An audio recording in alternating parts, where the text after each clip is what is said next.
반갑습니다. 세원교회 성도 여러분. 오늘은 부활주의를 맞이하여서 내가 주를 보았다라는 제목으로 말씀의 은혜를 나누고자 합니다. 오늘날 믿지 않는 것이 자랑인 시대가 되어졌습니다. 믿지 않는 것이 똑똑한 것이고 자유로운 것이며 또한 깨어여 시대의 흐름에 맞는 삶의 증인인 것처럼 오해되고 있습니다. 반면 믿는 것은 어리석고 미련한 것이고 시대의 흐름에 뒤처져 있다는 증거로 오해되어지기도 합니다. 이런 분위기 속에서 믿는 사람들은 오히려 주눅드는 것 같습니다. 마치 믿는다는 것이 큰 약점이 있는 것처럼 느껴지도록 만드는 분위기 속에 우리는 살아가고 있습니다. 믿음의 그 모든 것이 우리의 경험을 뛰어넘는 것이기 때문에 우리는 하나님의 존재에 대해서 설명하기 쉽지 않습니다. 또한 오늘 부활절을 맞이하여서 예수님의 부활에 대하여서도 성경적인 증거 외에는 설명하며 전할 방법이 전혀 없는 것입니다. 그래서 여기에 우리에게 필요한 것은 믿음이라고 하는 것입니다. 처음 예수님을 만났을 때의 믿음을 떠올려 보십시오. 그리고 지금까지 신앙생활을 하면서 예수님으로 인해 믿음에 어떤 변화가 있어 왔는지 한번 돌아보기를 원합니다. 우리 신앙생활을 하면서 예수님을 믿는 믿음으로 인해서 우리 삶에 어떠한 긍정적인 변화들을 일으켜 왔는지, 아니면 오히려 신앙생활 가운데에서 신앙으로부터 멀어지는 그러한 삶을 살고는 있지 않은지 우리 점검하는 시간이 되어지기를 예수님 이름으로 축복합니다. 오늘 성경에는 예수님의 부활을 경험한 사람들의 이야기가 등장합니다. 본문 1장 20장 1절은 안식 후 첫날이라고 하는 배경을 설명하면서 시작하고 있습니다. 마리아는 일찍이 예수님의 무덤을 찾아갔습니다. 본문은 기록하고 있지는 않지만 마리아와 함께한 여인들이 있었음을 공간 복음을 통하여 알 수가 있습니다. 막달라 마리아, 다른 마리아, 살로메 등 몇 명의 여인들이 예수님의 무덤을 찾았습니다.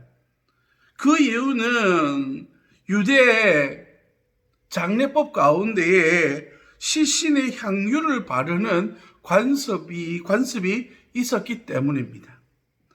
그래서 이른 아침 마리아는 예수님의 몸에 향유를 바르기 위하여서 일찍부터 예수님의 무덤을 찾아갔습니다.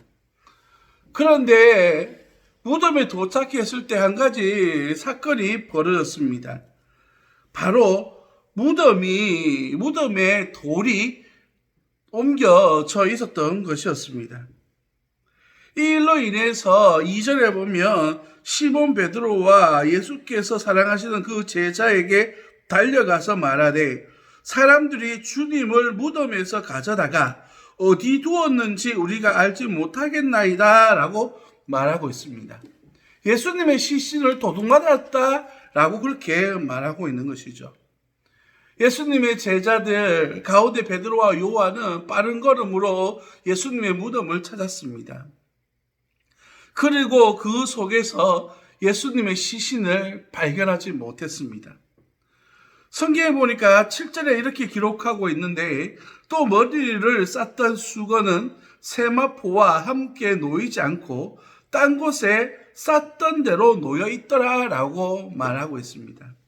여기에서 쌌던 대로 놓여 있다라고 하는 단어의 뜻은 머리를 다친 환자의 머리에 동그랗게 감겨 있는 붕대처럼 돌돌 말려 있는 상태로 놓여 있었다라고 하는 의미를 가지고 있습니다.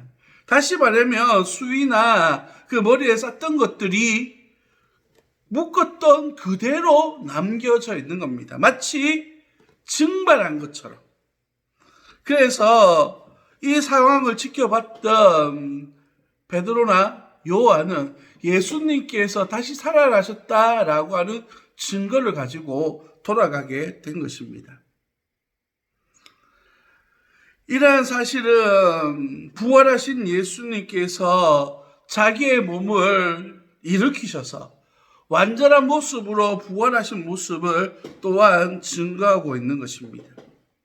그래서 요한은 오늘 요한복음을 통하여서 우리에게 예수님의 부활 사건이 사실이고 본인 스스로가 성경으로 전해 듣거나 다른 사람들의 입으로 전달해 들은 것이 아니라 직접 보고 경험한 것임을 오늘 말씀을 통하여서 우리에게 보여주고 있는 것입니다.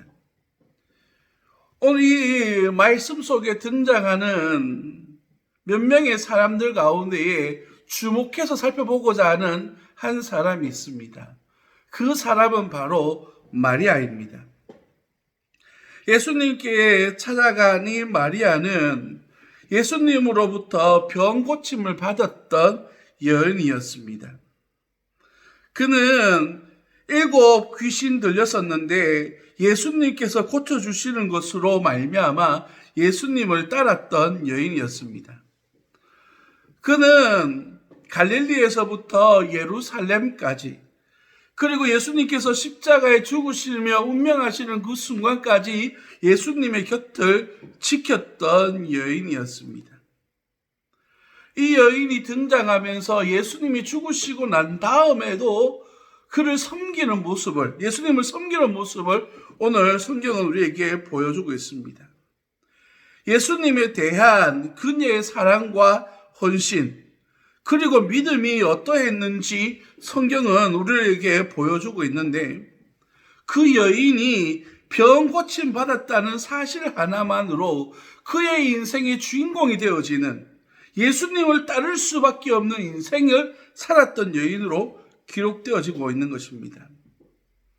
우리처럼 예수 그리스도로 말미암아 죄 사함 받고 새 생명을 얻은 우리들은 어떠한 삶으로 살아가야 되는지를 잘 보여주는 여인의 모습이라 말할 수 있습니다. 로마서 12장 2절 말씀은 우리에게 이렇게 교훈하는데요. 너희는 이 세대를 본받지 말고 오직 마음을 새롭게 함으로 변화를 받아 하나님의 선하시고 기뻐하시고 온전한 뜻이 무엇인지 분별하도록 하라라고 말씀하고 있습니다. 우리로 하여금 세상을 닮은 삶을 살아가는 것이 아니라 우리 주님께서 우리에게 무엇을 요구하시는지, 주님께서 기뻐하시는 삶은 과연 무엇인지 분별하여 살아가는 그런 지혜로운 제자의 삶을 살아라 라고 주님께서 우리에게 요구하고 있는 것이죠. 본문의 무덤을 찾아가 막달라 마리아는 예수님의 시신이 없어졌다는 사실에 큰 슬픔에 빠져 있습니다.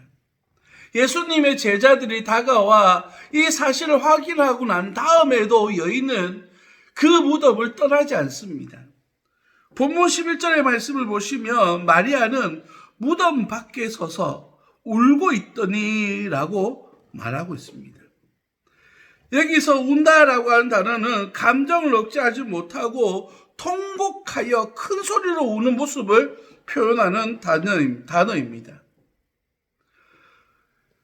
그의 슬픔과 그의 아픔은 예수님이 어디에 있는지, 지금까지 본문상의 의미를 보자면 9절에 보시면 그들은 성경에 그가 죽은 자 가운데서 다시 살아나야 하리라 하신 말씀을 아직 알지 못하더라 라고 하는 말씀을 통하여서 예수님의 제자들도 마리아도 예수님이 다시 살아났다라고 하는 것까지 부활했다라는 것까지 도달하지 못했던 모습을 보고 있는 것입니다.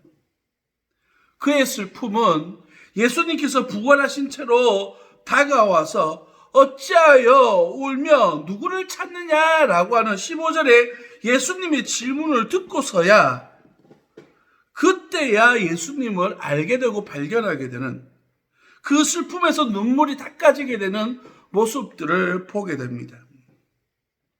그녀의 슬픔은 자기 앞에 나타난 천사들도 부활하신 예수님도 알아보지 못했습니다.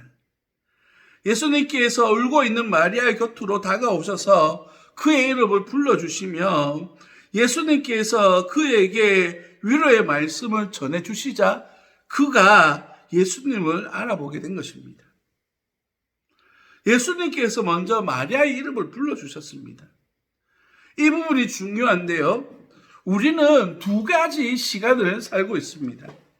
크로노스와 카이로스라고 하는 시간을 이야기하는데, 크로노스 시간은 우리의 삶 속에 흘러가는 시간들을 이야기합니다. 오늘이 4월 12일인 것처럼 4월 12일이 세상 사람들에게는 그저 하루하루 사이에 지나가는 하루에 지나지 않습니다. 그저 1년 52주 가운데 한 주간에 지나지 않지만 우리 예수님을 믿는 사람들에게 있어서 오늘은 어떤 의미를 가지고 있습니까? 바로 예수 그리스도께서 나를 위하여 구원하신, 부활하셨던 그 날을 기념하는 부활절이라고 하는 의미를 가지고 있습니다. 1년에 단 한 번밖에 없는, 이것을 카이로스라고 이야기합니다. 내게 의미가 되어지는 시간, 내게 의미가 되어지는 은혜의 순간, 이것이 바로 카이로스라고 이야기하는데 다른 이름으로는 기회라고 하는 이름을 가지고 있습니다. 사랑하는 성도 여러분, 이 마리아는 예수님을 따라다니고 예수님의 죽음 앞에 서 있었고 예수님의 죽으심 가운데서도 그를 섬기는 자리에 있은 가운데서 예수님의 부활하셨던 그 첫 모습을 발견한 여인의 모습이 되어졌습니다. 그에게 있어서 순종과 헌신은 예수님을 그의 인생 가운데 부활이라고 하는 특별한 영광 가운데에 참여하여 바라볼 수 있는 귀한 은혜를 경험하게 되는 그런 여인으로 하나님의 은혜를 경험하고 있는 것입니다. 다른 사람도 아니라 예수님께서, 부활하신 예수님께서 그녀에게 마리아야 라고 불러주시는 그 음성. 16절 말씀은 이렇게 이야기합니다. 예수께서 마리아야 하시거늘 마리아가 돌이켜 히브리 말로 라보니요 하니라고 기록합니다. 이는 선생님이라는 말이라 라고 표현되어지고 있는데, 라보니라고 하는 말은 선생이라고 하는 단어 뒤에 전미사가 붙어 있는데 소유격인 전미사가 붙어 있는 것입니다. 바로 나의 선생님이라는 뜻이죠. 예수님과 이 마리아의 관계가 지금 어떻게 형성되어져 있는가를 보여주는 의미의 단어입니다. 이 여인은 예수님이 부활하셨던 예수님을 바라보면서 그는 이렇게 이야기합니다. 나를 위하여 부활하신 예수님이라고 부르고 있는 것이죠. 그녀는 예수님의 부활을 경험했고 부활의 첫 증인으로 주님으로부터 보내심을 받는 장면의 17절에 나오고 있습니다. 예수께서 이르시되 나를 붙들지 말라. 내가 아직 아버지께로 올라가지 아니하였노라. 너는 내 형제들에게 가서 이르되 내가 내 아버지 곧 너희 아버지, 내 하나님 곧 너희 하나님께로 올라간다 하라 하시니라고 말하고 있습니다. 너의 형제들에게 가서라고 하는 명령과 사명을 부여받고 있는 것입니다. 주님을 향한 사랑, 그의 헌신은 결국 예수님으로부터, 부활하신 예수님으로부터 사명을 부여받는 특별한 여인으로 주님 앞에 부름받고 있는 것이죠. 그런가 하면 오늘 본문 말씀에 등장하는 다른 제자들의 모습을 보십시오. 베드로와 요한은 예수님이 누우셨던 무덤을 바라보고서도 그들은 집으로 돌아갔습니다. 그리고 그들의 모습은 어떻게 하고 있습니까? 18절 말씀 보십시오. 막달라 마리아가 가서 제자들에게 내가 주를 보았다 하고 또 주께서 자기에게 이렇게 말씀하셨다 이러니라 라고 말씀하고 있습니다. 그들은 무서워서 문을 잠그고 그 안에 숨어 있습니다. 여인으로 하여금 예수님께서 부활하셨습니다 라고 하는 말씀을 전해 들었는데도 불구하고 그들은 문을 잠그고 모여 떨고 있는 장면을 보여주고 있습니다. 예수님께서 여전히 두려움 가운데에 떨고 있는 제자들의 가운데에 나타나셨습니다. 19절입니다. 이날 곧 안식 후 첫날 저녁 때에 제자들이 유대인들을 두려워하여 모인 곳의 문을 닫았더니 예수께서 오사 가운데 서서 이르시되 너희에게 평강이 있을지어다. 아멘. 부활하신 우리 주님께서 두려움 가운데 떨며 숨어있는 그들 가운데 나타나셔서 평강할지어다 샬롬이라고 말씀하신 것입니다. 그들 가운데 예수님께서 평강의 왕으로 다가오셨습니다. 당신의 이 손과 옆구리에 손을 넣어보라, 상처를 보라라고 말씀하시면서 부활하셨음을, 그들 가운데 영광 가운데 다시 부활하셨음을 증거하시는 모습들을 바라보는 그들에게 요한복음 14장 27절 말씀은 이렇게 이야기합니다. 평안을 너희에게 끼치노니 곧 나의 평안을 너희에게 주노라. 내가 너희에게 주는 것은 세상이 주는 것과 같지 아니하니라. 너희는 마음에 근심하지도 말고 두려워하지도 말라라고 말씀하셨습니다. 주님이 주시는 평안은 나의 것이 아니라 우리 주님께서 우리에게 주시는 선물의 은혜를 의미합니다. 바로 주님께서 주시는 것을 의미하는데 외적인 행복뿐만 아니라 내적인 마음의 평안을 포함하는 이 모든 평안을 의미하는 것입니다. 불안과 두려움을 물리치고 기쁨과 한이 가운데 거하게 되는 하나님의 은혜, 그 축복을 의미하는 것이죠. 사도들은 이제 성령 하나님의 임재함과 권능을 받아서 환난과 핍박 가운데도 두려움을 모르는 담대함을 가지고 주님 하나님 나라의 복음을 증거하는 삶을 살게 될 것입니다. 21절 말씀은 예수님께서 그들을 보내시는 장면을 보여주시는데 예수께서 또 이르시되 너희에게 평강이 있을지어다. 하나님께서 나를 보내신 것 같이 나도 너희를 보내노라 라고 말씀하십니다. 우리는 제자로 부름받았습니다. 그리고 하나님의 약속을 또한 부여받았습니다. 여기에 우리 믿음을 더해 주님께서 부활하셨던 그 은혜의 영광을 가지고 복된 자녀로서의 삶을 살아야 되는데 이것이 바로 제자로서 주님 앞에 부여받은 사명을 감당하는 일임을 믿으시기를 예수님 이름으로 축복합니다.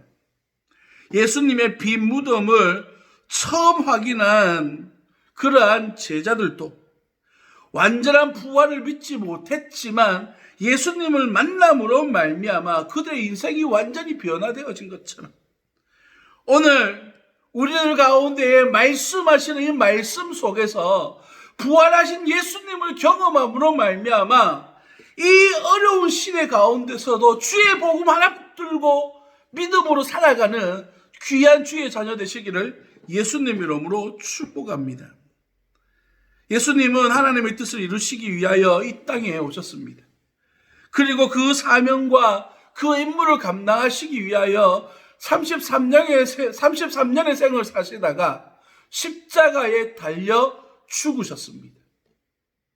3일 만에 부활하신 예수님께서는 40일 동안 제자들과 함께 하시면서 하나님의 말씀을 새롭게 가르치시고 또한 제자로서의 삶을 살도록 그들을 훈련시키셔서 땅 끝까지 이르러 주의 복음되는 삶을 살도록 보내신 그 사명을 기억하시기를 예수님 이름으로 축복합니다. 이제 제자들로 부름받은 저와 여러분들, 만민을 살리는 그리스도의 메시지, 그 복음의 사역을 저와 여러분들에게 그리고 이 세움교회에게 허락하신 줄 믿고 오늘도 순종하여 하나님 나라의 일을 이루어가는 믿음의 성도 되시기를 예수님 이름으로 축복합니다. 예수님의 부활이 어떤 의미를 가지고 있습니까? 바로 나로 하여금 믿음 안에서 예수 그리스도를 믿는 것을 뛰어넘어 제자의 삶으로 주의 복음을 위하여 헌신하는 삶을 살도록 우리를 부르시고 계심을 인정하시고, 오늘 이 말씀 속에서 다짐하여 하나님 나라를 이 땅에 이루어가는 제자 되시기를, 세움교회에 함께 동역하여 이루어가는 하나님의 사람 되시기를 예수님 이름으로 축복합니다. 기도하겠습니다. 살아계신 아버지 하나님, 은혜와 사랑을 감사합니다. 부활주일을 맞이하여서 함께 예배드리기를 소망했지만, 아버지 하나님, 우리 주변에 들려오는 많은 이야기들 속에, 또한 전염병의 위험들 속에 함께 모여 예배드리지 못했습니다. 그러나 우리의 마음과 우리의 생각과 우리의 모든 중심은 오직 부활하신 주님께로 향하여 주님이 기뻐하시는 일들을 소망하여 살아가는 제자의 삶을 살기를 소망하는 줄 믿습니다. 마리아가 아침 일찍부터 일어나 예수님을 섬기기 위하여서, 예수님이 살아계셨을 때나 죽음 이후에도 그를 위하여 헌신하고자 하는 마음에 변화가 없었던 것처럼 주를 만남으로 변화되어지는 그의 인생의 삶이 우리의 삶이 되어질 수 있도록 주님 인도하여 주옵소서. 세상 사람들에게는 의미 없는 주일 예배이지만 우리들에게는 예수 그리스도로 말미암은 생명의 순간임을 기억하면서 주께 나와 예배하며 주의 이름을 불러 거룩함을 드러내는 하나님의 자녀 되어줄 수 있도록 인도하여 주시고, 제자로서 부름받아 주의 뜻을 이루며 살아가는 하나님의 백성 되어줄 수 있도록 인도하여 주옵소서. 이 땅 가운데 주님 나라를 세워가고 이 땅 가운데 하나님 나라를 이루어가는 복된 제자여 세움교회가 되어줄 수 있도록 인도하여 주옵소서. 거룩하신 예수님 이름으로 감사하며 기도드립니다. 아멘.